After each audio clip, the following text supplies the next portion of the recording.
ఆషామాషిగా చెప్పండి. నిన్న ఏదైతే వీడియో వైరల్ అవుతుందో పినిమినేని గారి విషయంలో ఆయన చేసిన చర్యలను ఎలా చూస్తారు మీరు? పూర్తిగా ఎన్నికల కమిషనర్ది పోలీసు వారిదండి, ఇది అసమర్థత అండి. 13వ తారీఖు ఎలక్షన్ జరిగిన తర్వాత 20వ తారీఖు దాకా సీసీ ఫుటేజీ బయటకు రాకపోవడం కారణం ఏందండి? ఇది ఎవరి తప్పు? పోలీసు వారి తప్ప, కలెక్టర్లు తప్ప, ఎవరిది అసలు తప్పు? ఇన్ని రోజులు ఆగడం ఏంది అసలు? బయటకు వచ్చి ఏజెంట్ని తలకాయలు పగలగొట్టి అత్యాయత్నం చేసి లోపల పోయి ఈవీఎంలు పగలగొట్టి ఇన్ని రకాలు చేసి దాదాపుగా 9 రోజుల దాకా ఇది బయటకు రాకపోవడం కారణం ఎవరు? ఇదివరకంటే జగన్మోహన్ రెడ్డి ఉందంటే అది రౌడీ పాలన, రౌడీజం జరిగింది, అన్ని రకాలుగా పరిపాలన మొత్తం ఏకపక్షంగా జరిగింది. ఎన్నికల కమిషనర్ చేతిలో పోయిన తర్వాత కూడా పరిపాలన ఇట్లా ఉందంటే పోలీసులు కూడా ఇప్పటికి కూడా జగన్మోహన్ రెడ్డి మాట్లాడుతున్నారంటే మేము ఎట్లా ఆలోచించుకోవాలి? ఆయన హౌస్ అరెస్ట్ చేశారు. హౌస్ అరెస్ట్ చేసినప్పుడు మరి పోలీసు వాళ్ళు తెలియకుండా ఇళ్లలో ఇంట్లో నుంచి అసలు ఎట్లా పోయాడు ఆయన? పోలీసు వాళ్ళు తెలిసే పోయాడుగా.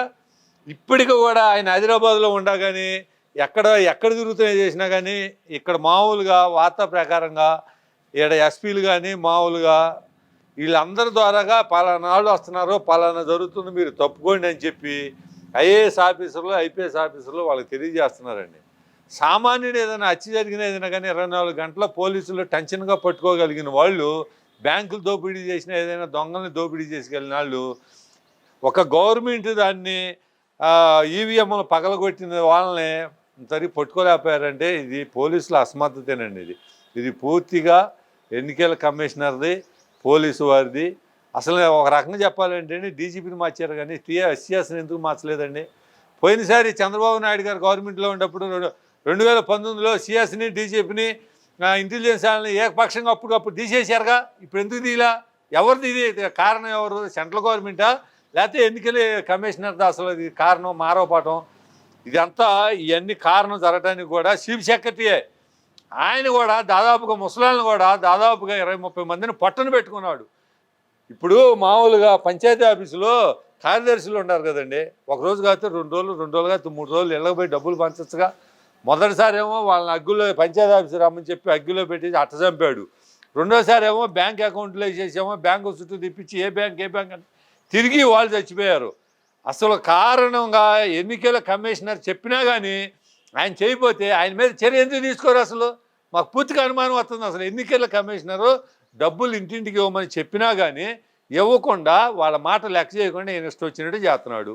వాళ్ళు పోతే ఇంకొకటండి, హైకోర్టులో అఫిడవిట్ వేశారు, మేము సంక్షేమ పథకాలు వేస్తామని చెప్పి మా దగ్గర డబ్బులు ఉన్నాయి అని చెప్తే ఎన్నికల కమిషనరు 13వ తారీఖు వెళ్ళిన తర్వాత తెల్లారి ఏమని చెప్పారు. ఇంతవరకు వేశారండి. ఆ సంక్షేమ పథకాలు ఏమైపోయినాయి? వాళ్ళ మీద ఉన్న ప్రేమ అంతా ఏమైపోయింది? ఇప్పుడు మరి ఆ డబ్బులేమో వాళ్ళ కాంట్రాక్టులకి దోచిపెడతాం తప్పితే సంక్షేమ పథకాలలో ఏమిలో రైతులను తుఫాన్లతో నట్టేయడం ముంచితే కనుక వాళ్ళకి ఇవ్వాల్సిన డబ్బులు లేవు. అమ్మఒడిలు అన్నారు, మరి ఆసరా అన్నారు, ఓబీసీ అన్నారు. మరి అసలు ఆ డబ్బులు ఏం చేస్తున్నారు? మరి ప్రతి మంగళవారము డబ్బులు ఆర్బీఐ నుంచి తీసుకొస్తున్నారు 1400-1500 కోట్ల రూపాయలు. ఆ డబ్బులు ఏం చేస్తున్నారు? ట్యాక్సులు వచ్చే డబ్బులు ఏం చేస్తున్నారు? మరి వాళ్ళు ఏం చేస్తున్నారో, ఏమవుతుందో, ఆ పరిపాలన ఎట్లా జరుగుతుందో ఆ దేవుడికే ఎరగాలండి. అదేవిధంగా కొంతమంది ఎమ్మెల్యేలు, వైసీపీ పార్టీ ఎమ్మెల్యేలు ఏమన్నా వందల కోట్లు బెట్టింగ్ వేస్తున్నారు, ఆపోజిషన్ పార్టీకి వేస్తుంది. వాళ్ళ నాయకుడు అన్న 150 సీట్లు మనయ్య అని చెప్పి చెప్పుకొని పోతున్నాడు. దాన్ని ఎలా చూస్తారు? ఎలా చూసేది ఉందండి? ఆ ఎమ్మెల్యేలు ఎలక్షన్కి డబ్బులు పెట్టుకున్నారు, ఆ డబ్బులు కవర్ చేసుకోవాలా? ఆ డబ్బులు కవర్ చేసుకోవాలంటే పందానికి కోసుకోవాలా? మరి కవర్ చేసుకోవాలి కదా. మరి ఆ డబ్బులు పోరకపోతున్నాయి కదా. ఆ డబ్బులు కవర్ చేసుకోవడానికి ఏటివే.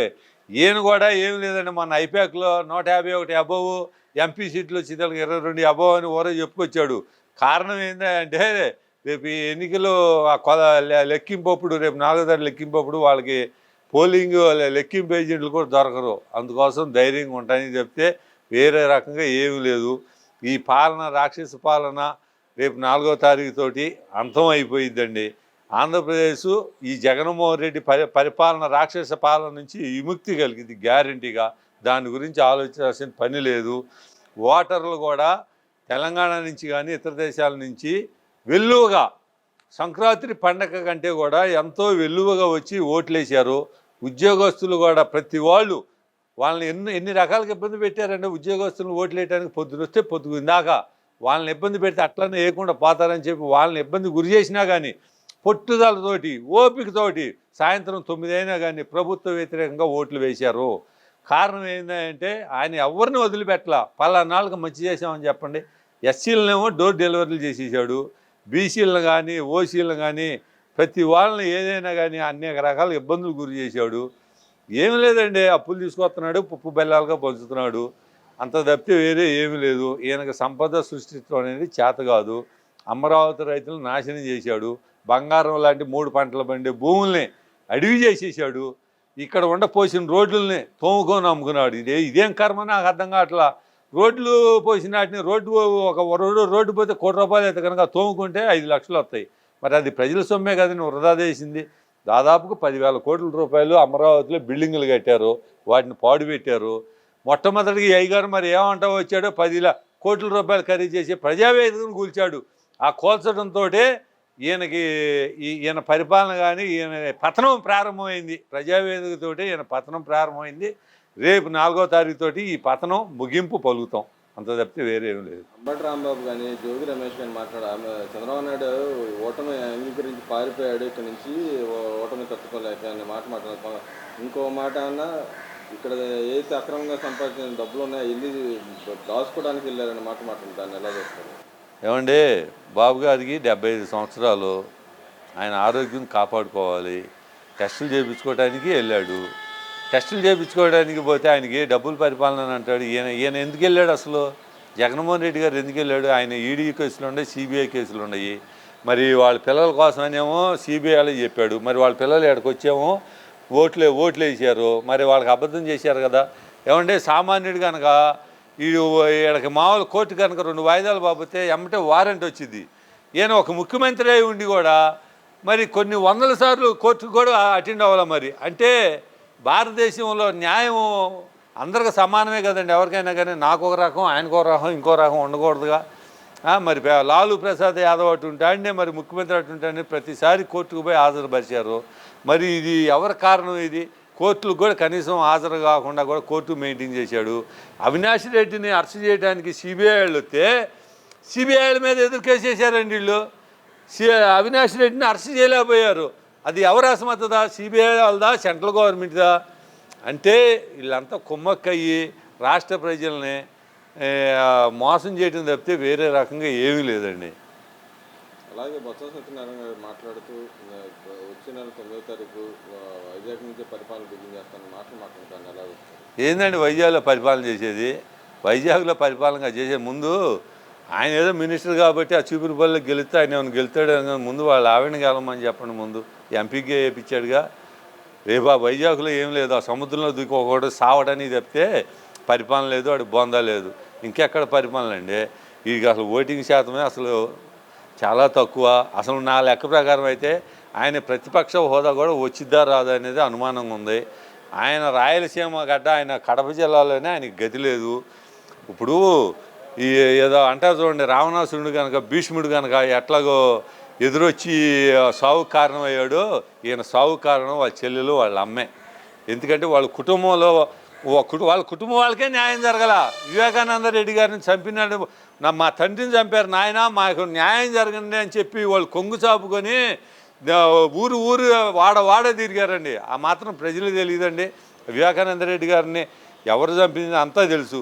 అప్పుడేమో బాబు గారి మీద వేశారు ఆ నెపం, నారాసుర రక్త చరిత్ర అని. వీళ్ళు చంపి ఒకళ్ళ మీద నెపం వేసేసి లబ్ధి పొందారు. ఇప్పుడు అసలు నేరస్తులు ఎవరో, చంపిన వాళ్ళు ఎవరో ప్రపంచం మొత్తం తెలిసిపోయింది. చెల్లెలకి న్యాయం చేయలేదు, తల్లికి న్యాయం చేయలేదు, మళ్ళా వాళ్ళ వివేకానంద గారి కూతురికి న్యాయం చేయలేదు. ఈయన ఇంకేం న్యాయం చేస్తాడు? కుటుంబాన్నే న్యాయం చేయలేన రాష్ట్ర ప్రజలకేం న్యాయం చేస్తాడు?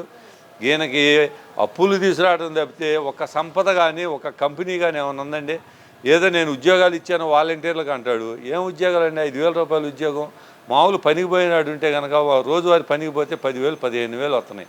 5,000 తోటి డిగ్రీలు చదువుకున్నాడు, ఎట్లా బతుకుతాడు? ఈయన ఏమీ లేదండి, ఉద్యోగాలు లేవు, ఏమీ లేవు.